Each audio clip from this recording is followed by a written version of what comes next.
Hey everybody, I am known as DJ Ready D, aka Grandmaster Ready D, and you probably know me for doing my thing on the Good Vibes, right and Good of FM, please. Cool, my name is Kane, freelance DJ. You might not know me, but you will soon. Absolutely. Cool. I started DJing as a young boy before I reached my teens though. So I grew up around turntables, I grew up around music, I grew up in a music dominated, or should I say music driven community. I started out in the 80s on turntables, on vinyls. I was blessed enough to go across all the different platforms, from vinyls to cassettes. I experimented with all the equipment. I took the gear apart. My first equipment that I had back then was a broken wooden turntable, and I had a broken hi-fi that I turned on its side, and I used the volume button as a fader switch, and that's practically how I manipulated the vinyl. So when I saw scratching for the first time, it really blew my mind because I could relate to everything, and of course I wanted to simulate all of those things. And from there, getting a little bit more deeper into hip-hop culture and understanding the elements and learning about the elements more, of course, it drew me in. I was blessed enough to win the South African DMC championship titles four times. In fact, I was banned from it as well. I also won the DJ of the Decade championships, and there's a whole lot of other titles I won without even knowing I was competing. My first question is the title Grandmaster. Where did that originate from? Yeah, sure. I mean, there's a lot of grandmasters within hip-hop culture. There's Grandmaster Kaz, there's Grandmaster Madam Mel, there's Grandmaster Flash, there's Grand Wizard Theodore. So in the South African context, the title came, it was actually given to me by Hype Magazine. It's a commercial hip-hop publication. This was quite a few years ago. I didn't know, what the situation was going to be, or was going to get this actual title. They had this award ceremony. I didn't attend because I was booked. And I got the letter through the mail. The award came through the mail, and it's like, you are now Grandmaster Ready D, or you're the Grandmaster of South Africa. I was like, okay. I'm still trying to wrap my head around it. Yeah. Okay, that's actually a crazy story. You just woke up one day, got this package in the mail, and Grandmaster Ready D was born. Lovely story, love that. I performed in the Rainbow Freestyle Championships on quite a few occasions. I never entered the competition. I used to be a judge on quite a few occasions. And in the early stages, I came on board to consult. So my battle days are long gone and behind me. So as I've mentioned, the serious competitions was the South African DMC Championships. I also competed abroad as well with that. I also judged quite a few, if I can call it, high-profile international competitions as well. I decided not to compete because it takes up a lot of time and a lot of energy as well. And becoming extremely busy, I was doing my thing as DJ Ready D, the solo performer. It was the Beat Bangers, it was Prophets of the City, and it was BVK, everything running at the same time. And then I ended up doing television shows. All of those things started to run parallel to each other, so there was no time for me to focus, and I had to be a family man as well. So that's how my time got taken up. On that note, your battle days, what was your favorite component of being a battle DJ? Like, if I look at some of the guys like Gremlin and some of the American guys, they kind of look for key aspects, whether it's matching up words to diss the opponent or doing tone plays and things like that. What is your favorite aspect of the battle? My approach to a battle is always to surprise the audience, surprise the judges, hit people, and make the competition, hit them off the axis and make them not see what's coming. So I like to do unexpected things. So if you're going to tone play, I'm not going to tone play. I'm going to do something completely different. So for me, coming up as a DJ in the 80s though, I came up as the underdog. So I went up against the biggest names in our country, in our city as well. And the thing that helped to separate me from everybody else was the fact that I brought hip-hop culture with me during a time when nobody knew about hip-hop culture. There's a handful of people in the cities that knew little bits and pieces, but overall, they didn't quite grasp the concept. I was a b-boy or break dancer, and I brought a lot of that aesthetic and a lot of the athletic movements that come with breaking. I brought that to the battles. That became my trademark as well. So I used to do the movements where you would twist and do these back bends, scratch with my elbows, scratch with my feet, stand on my head, mix upside down and all these things. And those are the things that people usually don't see. I used to jump over the decks, jump onto the floor, bust out some breaking moves, come back behind the decks and start rhyming, while playing. And if you put all of those components together, of course, you can't compete against that, especially if you're not aware of that, So from one stage to the next, you learn as time progresses, and you start adding on and you build onto that, and you start developing and crafting and sculpting your own personality and character. Yeah, sure. I think you as a DJ, as a person or personality, you have to decide, how far you want to take this thing. The beautiful thing is that we're living in an age now where you can be inspired and you can receive and you can connect with DJs, musicians, and artists on so many different platforms, because we have the internet, we have our cell phones, we have our computers. So in terms of getting connected to the skills factor, it's quite simple these days, or it's easy from that perspective, but you need to decide how you wish to position yourself within the culture. I know I don't want to knock any DJs, we all have our own personalities, and we all have our own bits and pieces that we do bring to the craft though. For me, I come from a hip-hop culture frame of thought, and I come from, if you want to call it, that schooling as well. So for me, it works to put myself under pressure continuously. I'm my own worst critic as well. So I keep on pushing. So when I made a transition from vinyls to the CDJ platforms, that brought all that skills over here, and I looked at these things and I'm looking at all the buttons and all that. What do that button do? What do that one do? How can I utilize that and flip it? And that way you start developing. So for somebody like myself in the era that I come from, I think I will always look and sound different to any DJ from this era. It's just because of the experience from that era and years of putting time into the craft as well. So you have a different understanding and there's a different energy that drives you. But I think all of us, we're all relevant to the craft. It's just how you want to be positioned in the big picture, And if you're able to develop skills and you're able to bring some more layers and levels to your performance, it will make you more interesting as an artist, and you will also be able to then stand out from the rest.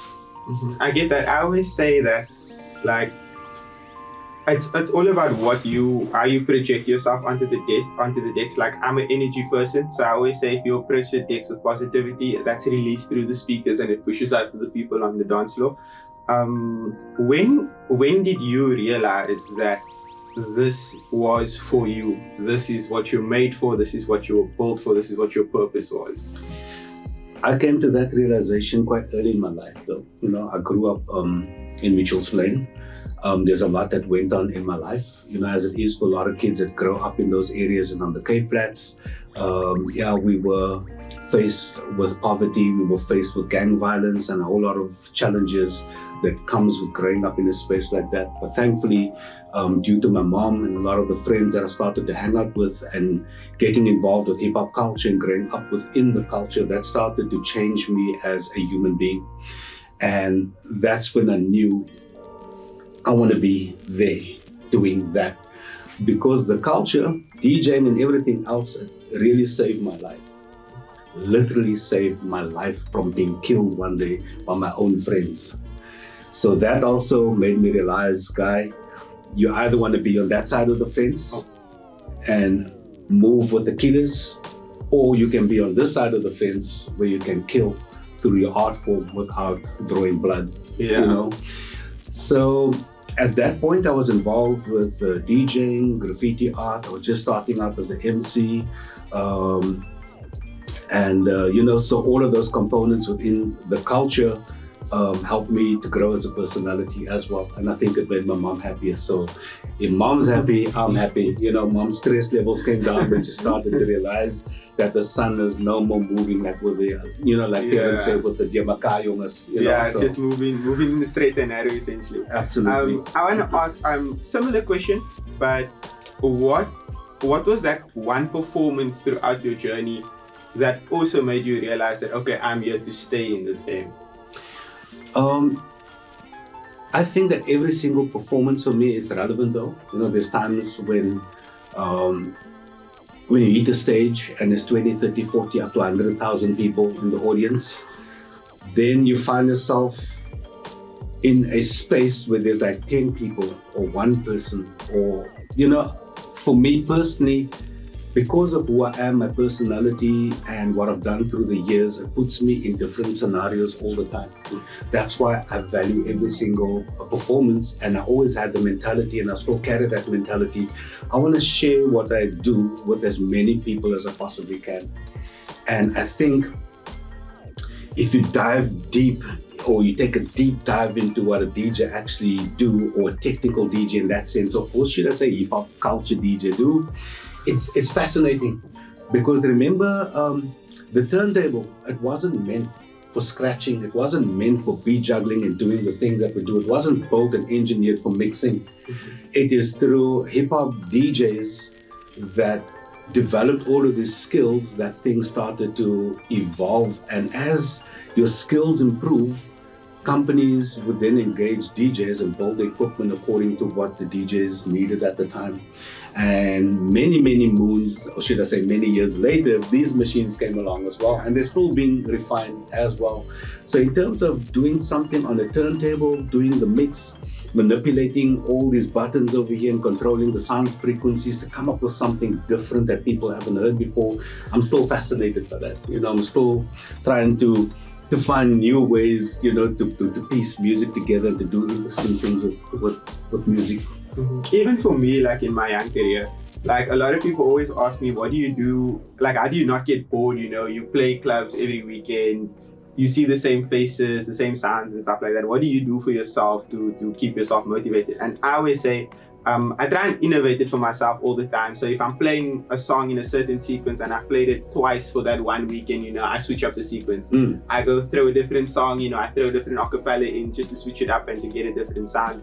So what was your process in terms of always keeping that novelty around? I know, like you're saying, you like clicking the buttons and looking at the new equipment and stuff, but in terms of your sound selection and how you go about curating your sets, what would you change from week in, week out?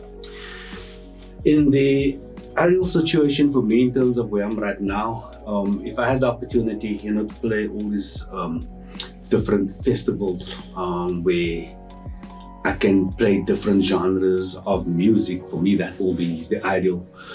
The downside to Grandmaster ADT, people box me in hip hop culture. And they're like, when they think hip hop and they speak hip hop, South African hip hop, my name pops up. And when people book me, they book me to play hip hop music, and they book me to play the music from the 90s and the early 2000s. It's good, I love it. I just want to touch on what you had to say. There's certain songs that people know you for playing, and that's become your trademark. But you rightfully, you know, pointed out, as time progresses, you do switch it up. But what people don't know is that I actually play across all genres, everything. And my favorite dance genre is electro music, EDM, and EDM. And I've been playing reggae music and dancehall reggae music for as long as I've been playing hip hop music. And at the same time that I was jumping into the hip hop scene, I was breaking dancehall reggae music at the same time as well. So everything from classical music, I've worked with orchestras, I've worked with rock bands, I've, you know, like the whole EDM scene and all of those things. I'm really intrigued, you know, about, if you want to call it, like the way music was produced and the evolution of music and what we can do to contribute to that as well. So I'm still as curious as I was since day one. Yeah, it's really cool that you brought up the EDM thing, because a lot of people don't know this, but I've practiced this whole thing since like high school already. And in high school, it was the 2014 to 2016 period where EDM was thriving. Essentially, EDM was crazy during that period of time, and I was an EDM bedroom DJ at that point in time. Awesome. So like I also started in that region there, so EDM and house. But when I decided to actually step to the decks and start taking gigs and stuff like that, I said I want to create a feeling and a sense where when people leave the set or they leave the club, you know, what they remember is, wow, I can't believe he played that song, or I can't believe he put that song with that particular sequence right there. Yeah.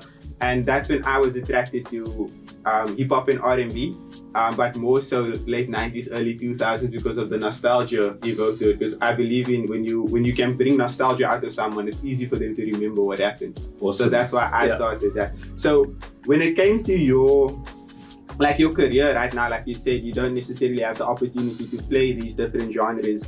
How do you express your love for these different genres without having the opportunity to play?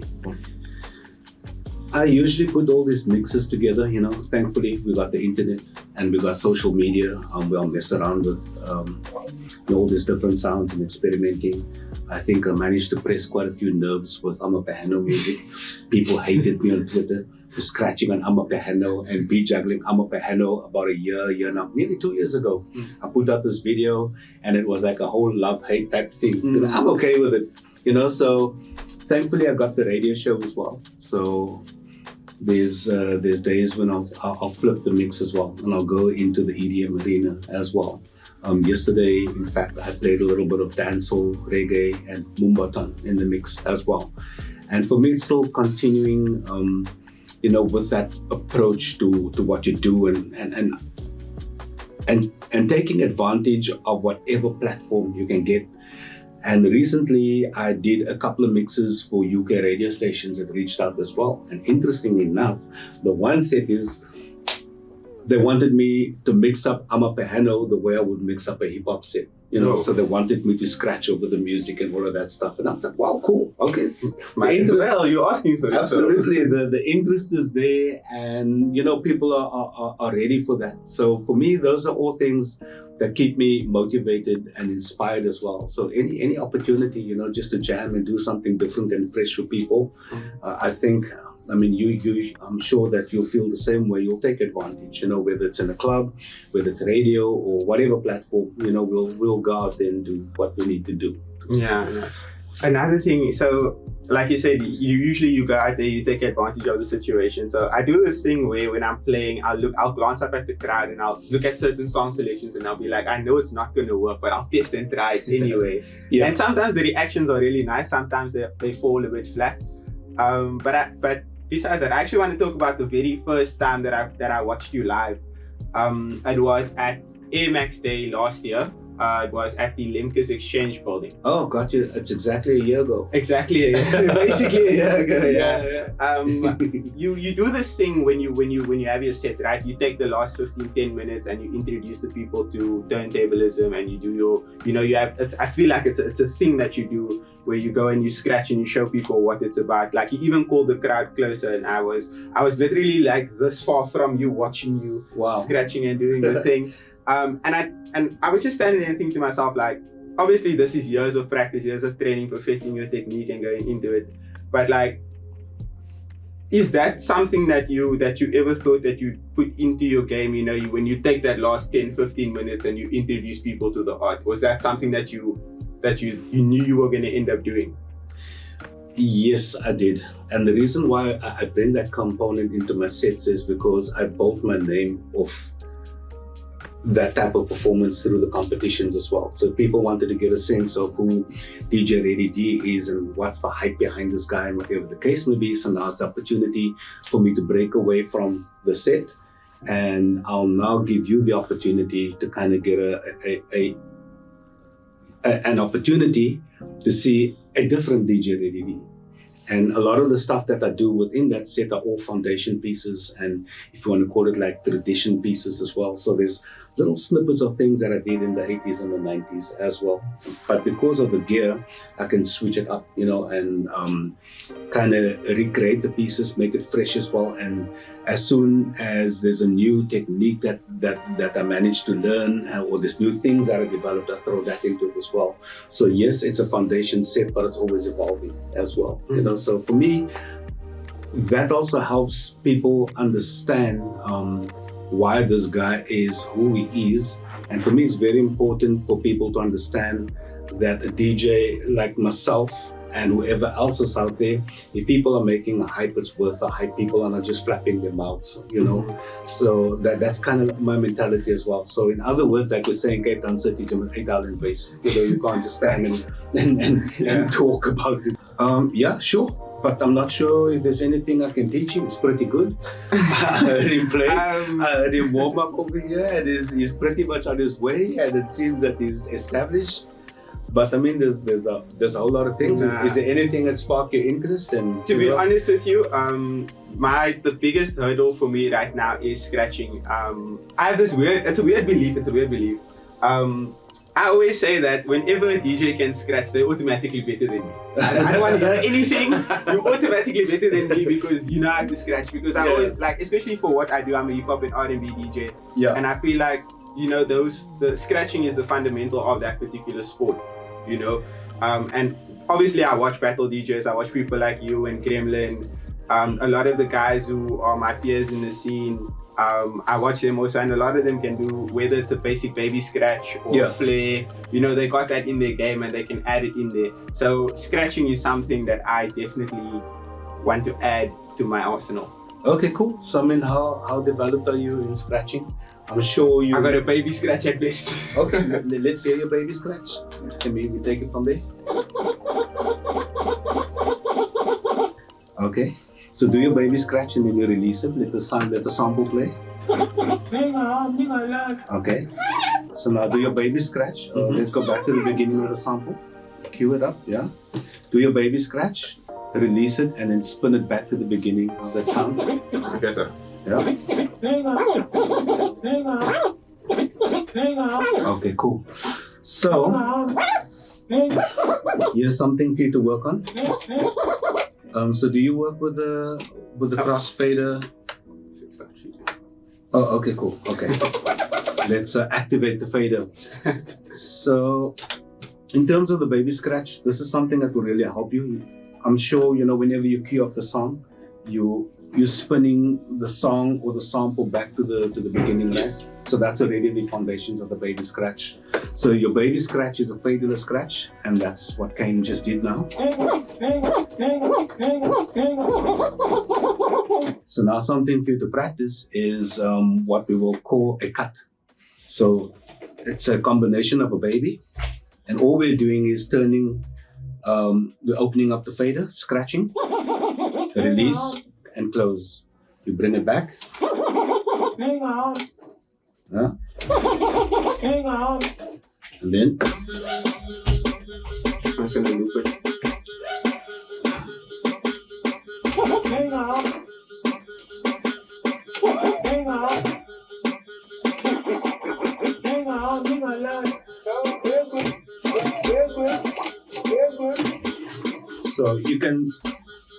So you will then be able to build up all these different rhythm structures and patterns. I don't know if you want to give that a go. Sure. So it's open fader, and then when I release, I close fader. Yeah, or open the fader, do your baby, and close. Close, bring it back to the beginning, And then close, bring it back.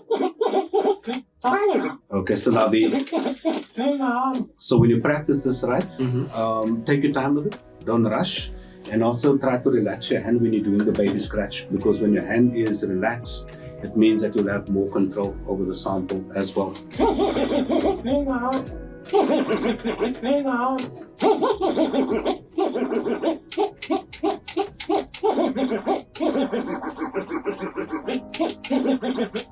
And from there, one thing will lead to another. But Scratching, as it is with mixing or any other techniques, it definitely takes time to develop. And the other bit of advice I will give you as well, very, very important, because I know even sometimes I don't take my own advice, and I do, tend to mess up when it comes to this one. Always remember, when you scratch to a song, try not to scratch over the vocals of the song, especially when people's enjoying the track. And if you do want to bust out into a little bit of a scratch, make sure that the scratching, the level of the scratch is slightly below the music, because when you move the platter, if you move it fast, the volume frequency goes up. Yeah, correct. Yes, and when you move it slower, you're creating a much lower tone, and then the volume drops as well. But you want to be in the groove of the music.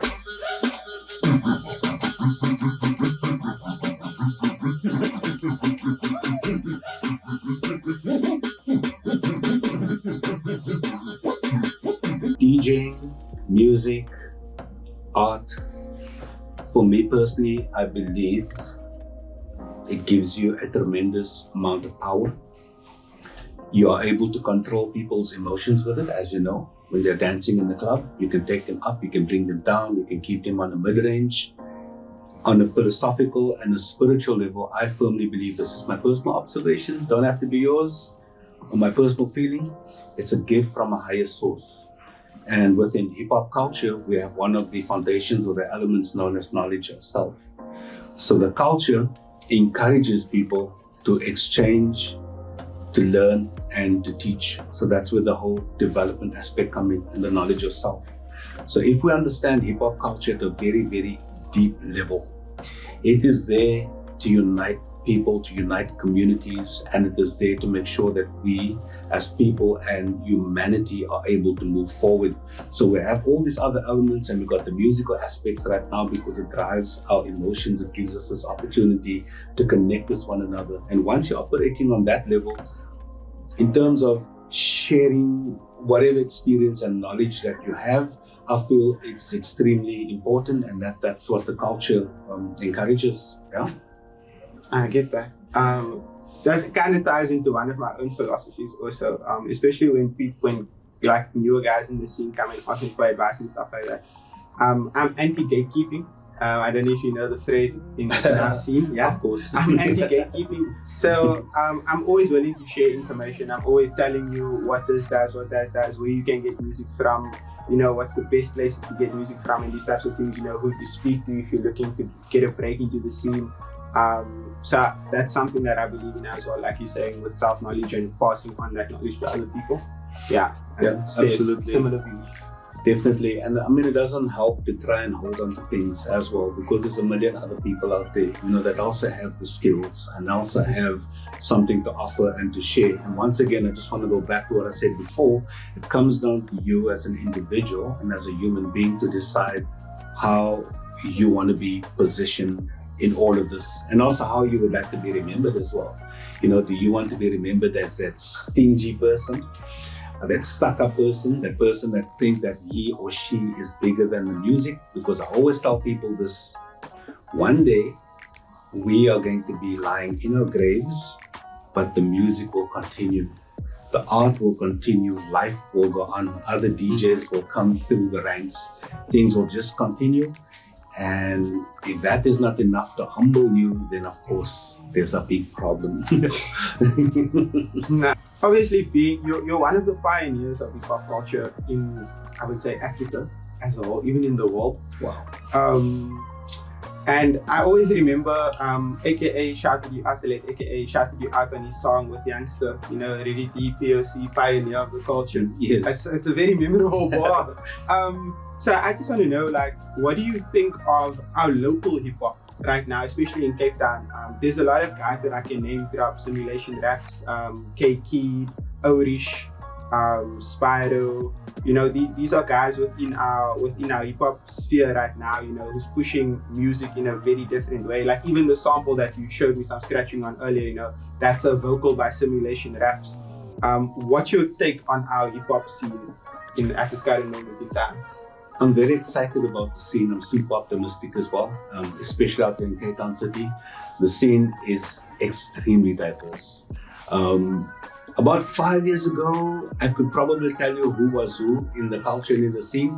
These days, it is bursting at its seams, and there's so many people that's active within the culture, not from a musical standpoint, but just across the culture. And for me, it's a beautiful thing because it's things that we've always wanted to see unfold, especially for Cape Town City.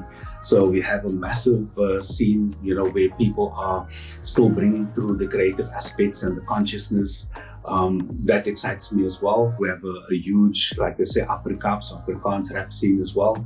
And just diving into that scene, that mind-bending as well, just in terms of the amount of talent that exists within that pool, and to see the growth of it. Then we have B-boys, we have B-girls that are representing our country all over the world as well. We have so many different champions.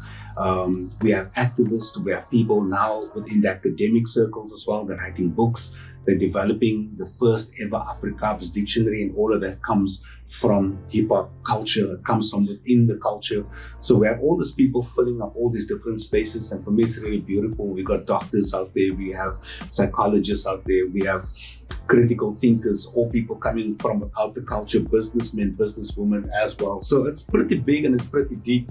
And thankfully, being in Cape Town, I am learning about these personalities and I'm being exposed to them on a constant basis. So that's helping me with my development and my learning process as well. Mm-hmm. On that note, you also have doctors that are DJs. Absolutely. Absolutely. I think that DJs usually break music on all different platforms. That's always been the way it was, and I think it's always going to be the way it's going to be as well. Yes, I know AI is stepping into the picture and all the other streaming platforms, but when a DJ drops it, it's got more truth and substance and essence behind it as well.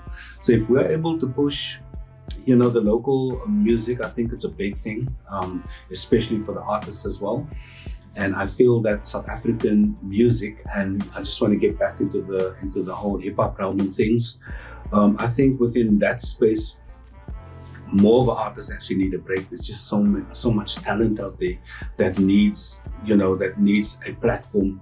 And if DJs get behind it, it's really phenomenal though. I mean, you kind of remind me of DJ Killer B, may soul rest in peace, way back in the 90s through to the early 2000s. And when he came onto my show, when I did the night shows, all he did was push hip hop from the Cape Flats. Every platform he had was just music from the Cape Flats because he felt deep within, it's a music that didn't get the respect and the acknowledgement, and people didn't know that sound actually do exist.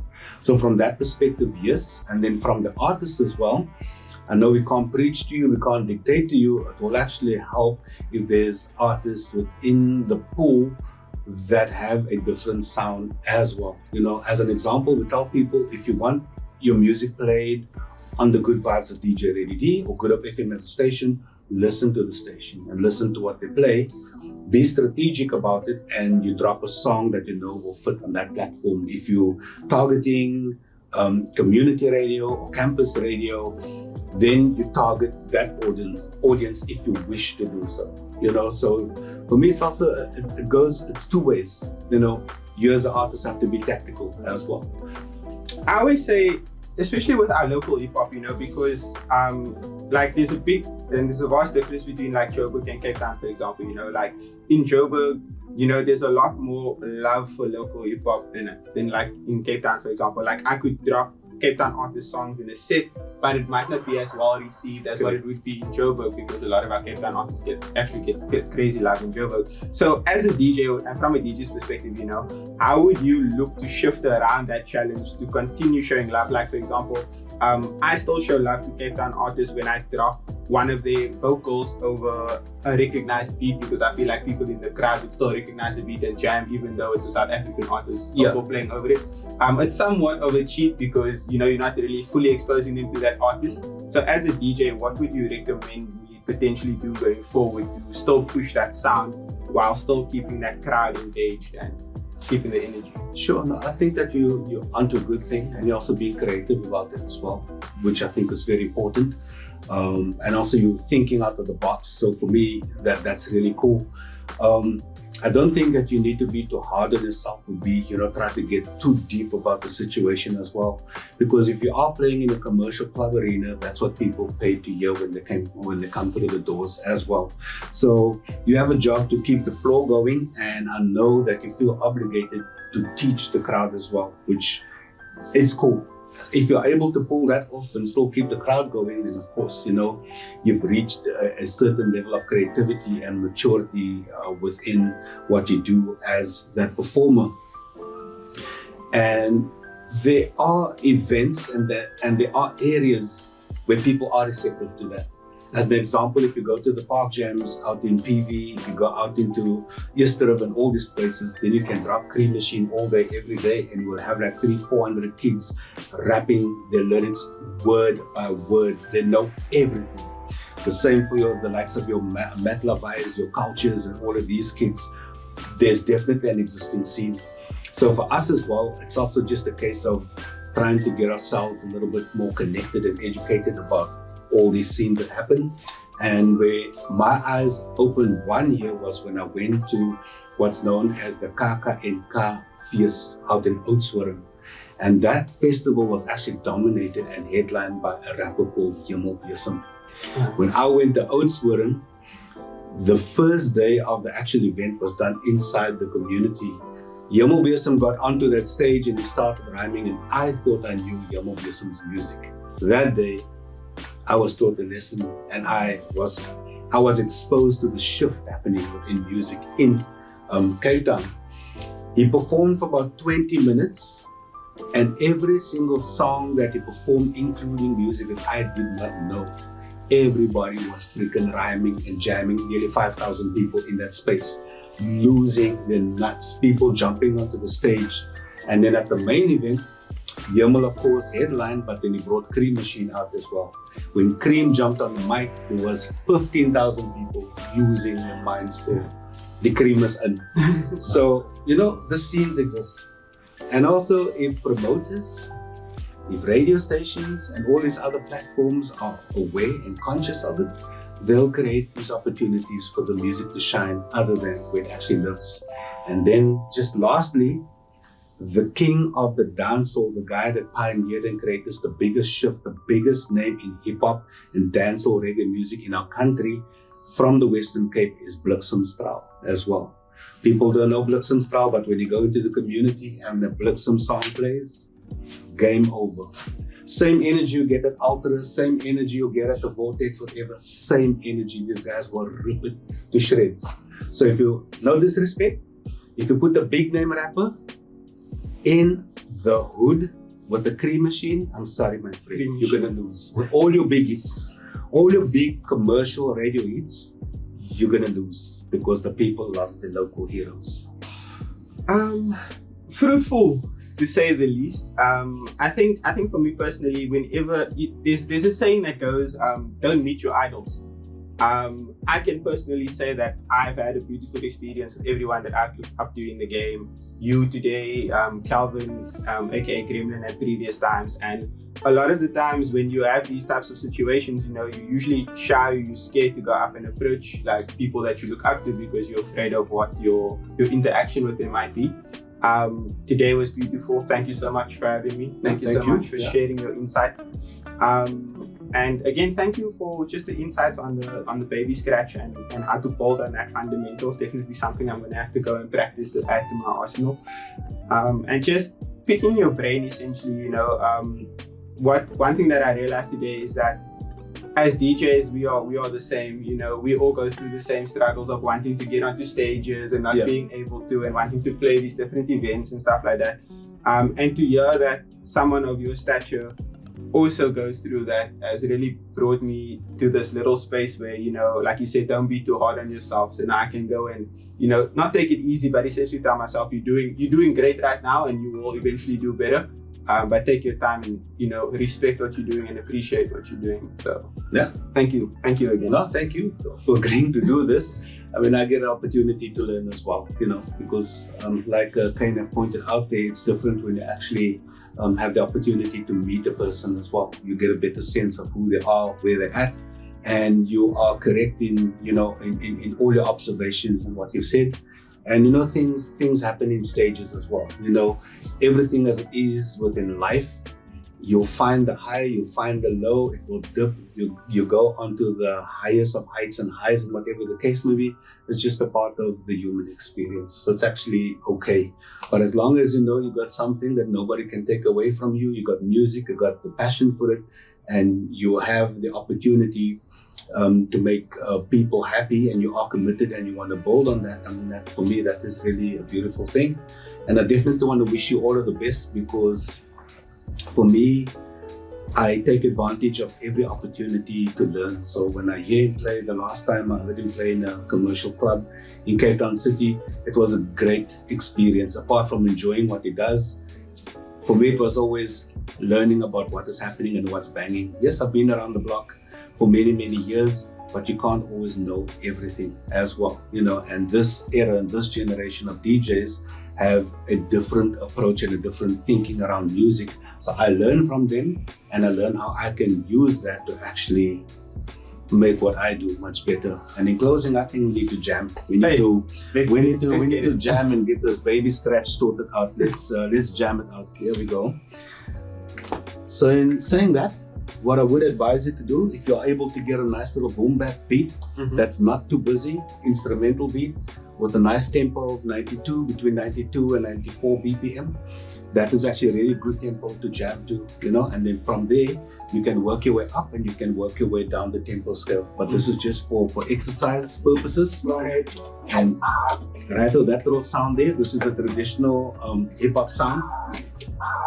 I'm sure you heard that before, right? Yes. So think of it as playing a piano. Piano have a distinctive tone and sound. So does a trumpet, so does drums. So within hip hop, it is this sound.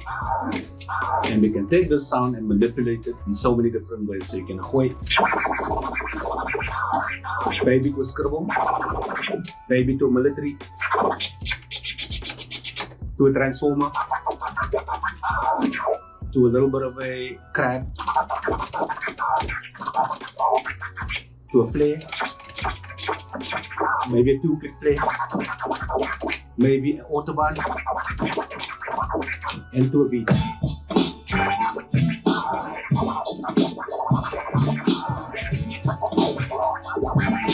But we're gonna keep it basic. All yours. Just jam. Have fun with it.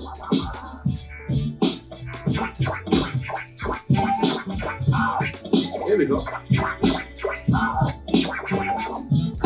So when you're jamming around and you're watching the sound, make sure that your hand don't travel across the platter. Keep it in the same position. Yeah, same position. That means that you won't lose the sound. Okay. And just make sure that the sound is always within that range, not before the red line over there, always within that range. And remember to relax your wrists, and then you'll feel that you'll have more control. Here we go.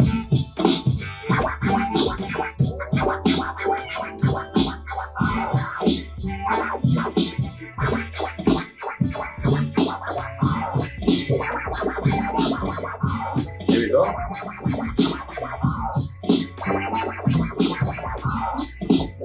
Keep going.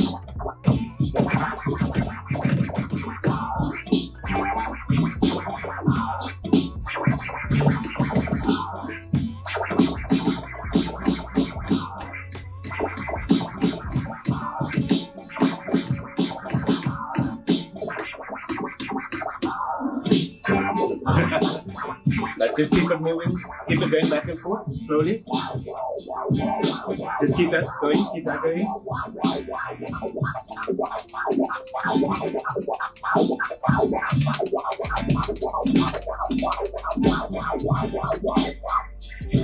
Keep it going.